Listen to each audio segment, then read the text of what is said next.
Hello everyone, আসসালামু আলাইকুম। Welcome my another cooking video.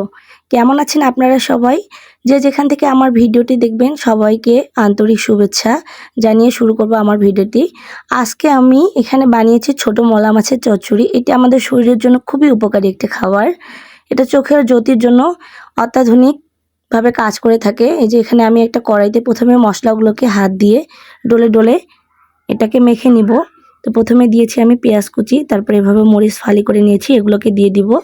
তারপর এখানে আমি 2টা রসুন কোয়াগুলো বের করে এভাবে চিকন চিকন করে কেটে নিয়েছি। সাথে দিয়ে দিব হাফ চা চামচ পরিমাণ চাট মশলা গুঁড়া, হাফ চা চামচ পরিমাণ জিরা গুঁড়া এবং হাফ চা চামচ পরিমাণ ধনিয়া গুঁড়া।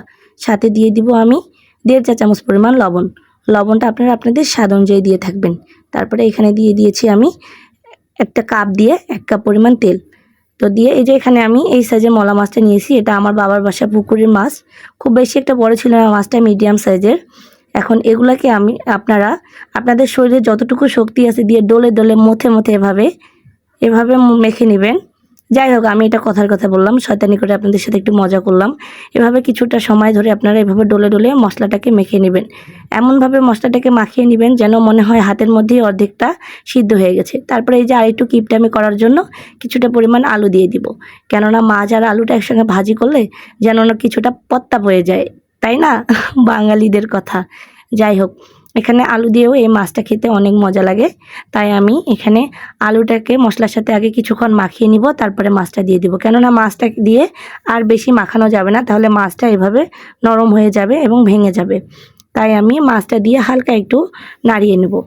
এই যে ঠিক এইভাবে খুব আলতোভাবে নেড়ে নিচ্ছি।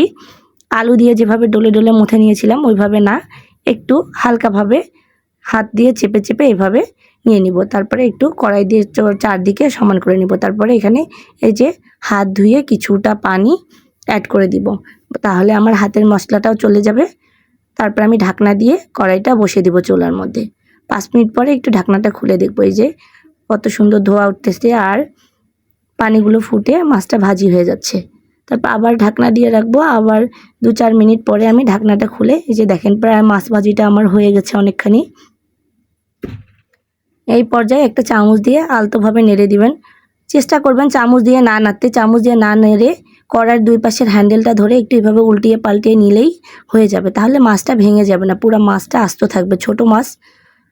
এই যে ফাইনাল লুক, যে মাছটা আমার অনেকখানি হয়ে গেছে। এখন আমি নিচে একটা পোড়া লাগা বলতে লাল লাল দাগ করে নিব, তাহলে মাছে একটা ভালো ফ্লেভার চলে আসবে, ঠিক এমনটা। আমার ভিডিওটি আপনাদের যদি ভালো লেগে থাকে অবশ্যই একটা লাইক দিয়ে যাবেন, কমেন্টস করবেন এবং শেয়ার দিয়ে যাবেন, অন্যকে দেখার সুযোগ করে দিবেন। সবাই ভালো থাকবেন, আল্লাহ হাফেজ।